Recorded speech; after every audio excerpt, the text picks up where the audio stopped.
50-hour review. KTM 300 XCW 2024 edition. It's October right now. Bought this bike in March. Really haven't done a lot to it. Just put my Midwest Mountain Engineering, put those on. I put a map switch, put my tubeless system in it, running the VE35, IRC VE35 up front, the 33S in the back. Getting lots of traction with that. Put a new rear spring in it. The front I've left alone. Pretty much all the sites outside of sending out and spending a lot of money told me to leave it alone. So did that and put a 2.1 power core FMF shorty on it. Breaking the rules. So I'll give you my impressions here in a bit. On my 20-hour review, I did the pros, that's suspension, traction, and weight balance. I did the cons as the start-stop switch, the power is down, and the fuel cap, or fuel usage, oil usage, and the damn radiator cap. Yeah, we talked about it. I don't really think any of those things have changed. But what I will tell you is the more and more I ride this bike, the more I love this bike. I had a 2019 before it, XCW. Before that, I had a YZ426 2000. And I said it before when I was like, this bike has a lot to live up to. And sure as shit, it has. Now, once again, I did not put really any money into the suspension. I think one of the guys commented on one of our videos about, I'm just happy to have that bike. And for what it cost, I'm planning to ride it like it is. KTM did a pretty good job of building the bike, and I'm not going to try to change that. Now, I get that. There's a couple things that I'll always do to a bike, and that includes the levers, the tires. You got to spring it for yourself. I guess I checked a couple people's sites on what was best, and the major consensus was, for my weight, I should go to the gym. Outside of that, leave it alone on the front. I'm still not sucking it in the whole way. It seems like it's doing okay. But, so truly didn't fuck around with the suspension. Just did that. But, I mentioned before, out of the box, this bike, if you want a bike that you can just fire up and go riding on the weekends and have a fucking blast, go ahead and get you this bike. I'm not fucking around with it. I wash it, I clean it, I do the maintenance, I do any repairs that are needed.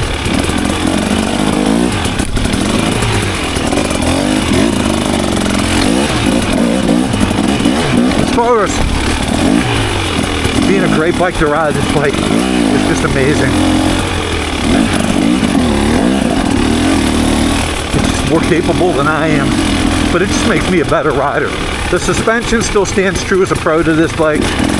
Suspension's probably the best on the market that you can buy, especially out of the box. I'm sure you can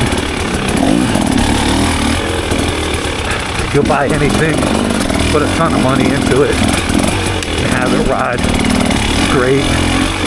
But if you're asking about a custom bike, you're comparing the Toyota Corolla to a NASCAR, right? Come on.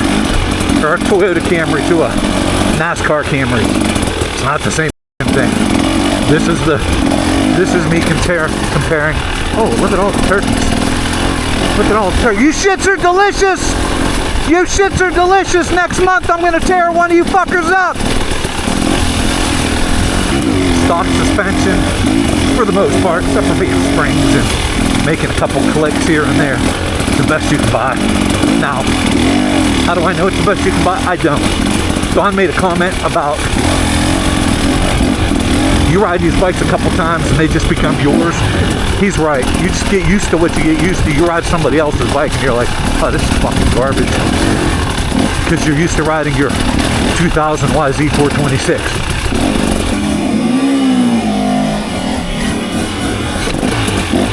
That's kind of nice.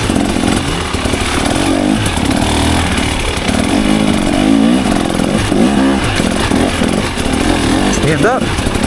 Put your weight back. Not too much. And cruise on through. Voila. Suspension's still great. I put this map switch on, and I put the Power Core FMF 2.1 on there, and it feels a lot like the engine. Feels like it's a lot more responsive. Now, Don has the 24 beta. It has tons of power. He calls it linear power, but it's butt to nut power. It's great now. That's more of a race bike, like an enduro bike, and it's more set up like the XC, not the XCW, which this is. It's just more of that kind of bike. Whoops. And so it's a different bike. It's not that it's good or bad or indifferent. It's the way that bike is. This is the point and click bike. It goes where you want it to go. If it goes off the trail, that's because you did it. Do it. There's no other reason. Balanced. I think it's balanced great. For me, it is a tall bike. I will admit that. I can get these deer running. Better watch me. I ain't got insurance.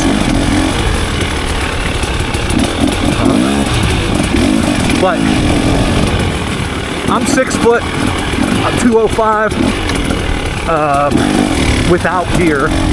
I got short legs though, so this bike is tall, but it's nice when I'm standing up because of my short legs that it's not. I'm not towering over the bike. The weight's still a little lower. Now Skippy has the 24 Husky.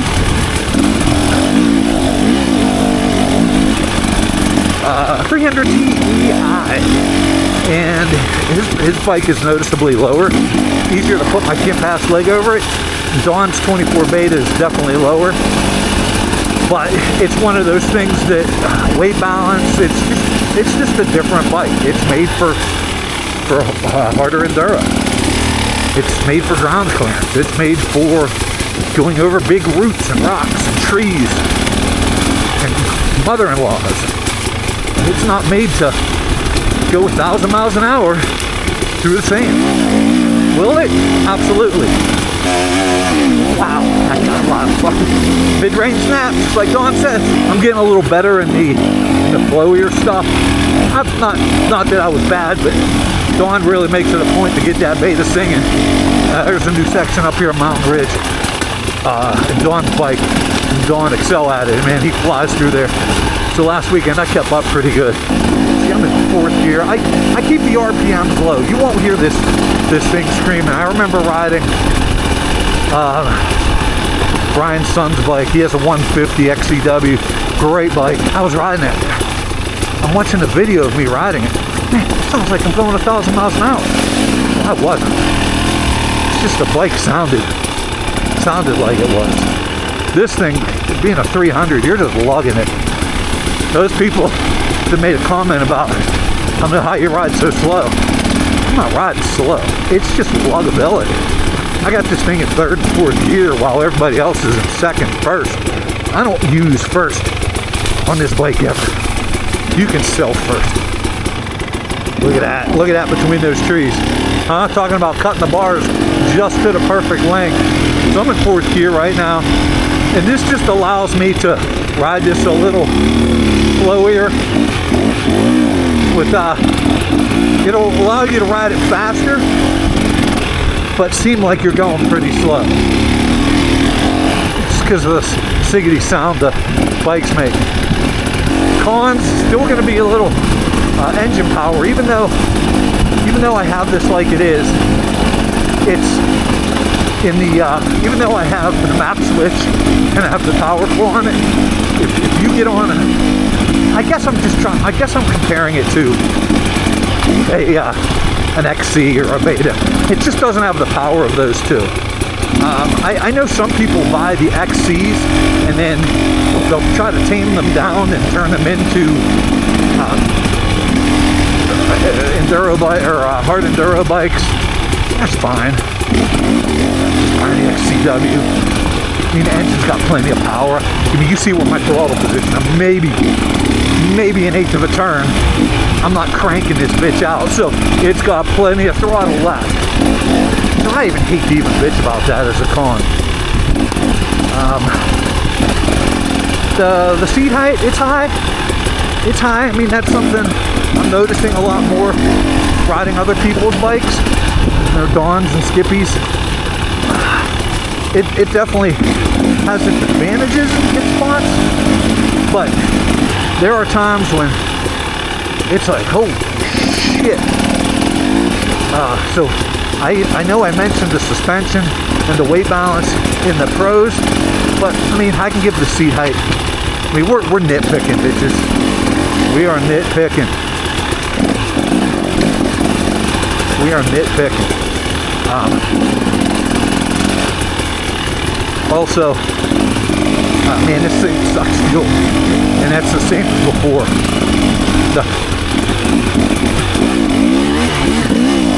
Just sucks it.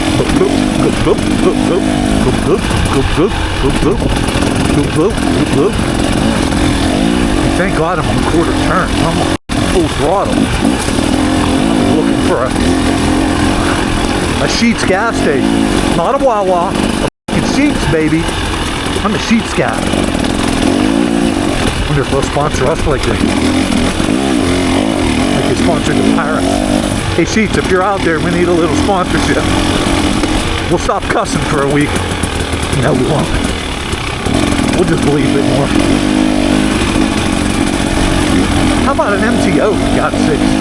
But, I don't know, just to kind of, a 50-hour review, this bike just kills it. I mean, it just goes and goes for days. There's just really nothing to bitch about. It's just out of the box of fucking goddamn. This bike just feels so good. It really is nice to ride. It's very forgiving.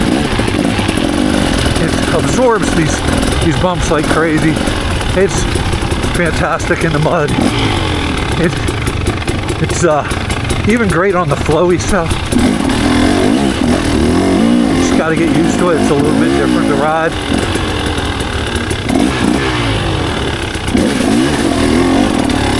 I'm standing a lot more. I'm just getting a little more used to the bike. This bike gets better and better every time I ride it. But it's still getting a little wet, but it's okay because the traction is awesome.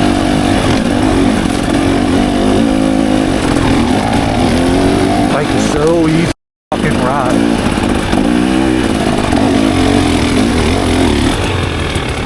Just so easy to ride. So forgiving. You watch his on, ride his bike. It's a different bike, obviously. If you look down at his hands, they're shaking a lot more. That's just because that's how the bike's set up. He wanted to be able to do some hard enduro, but also do this. He wanted to have the best of both worlds, and he's got it on that bike. But if you watch going through some of these sections, my hands just are not doing much. They're not bouncing around that much. They're just on the bizike.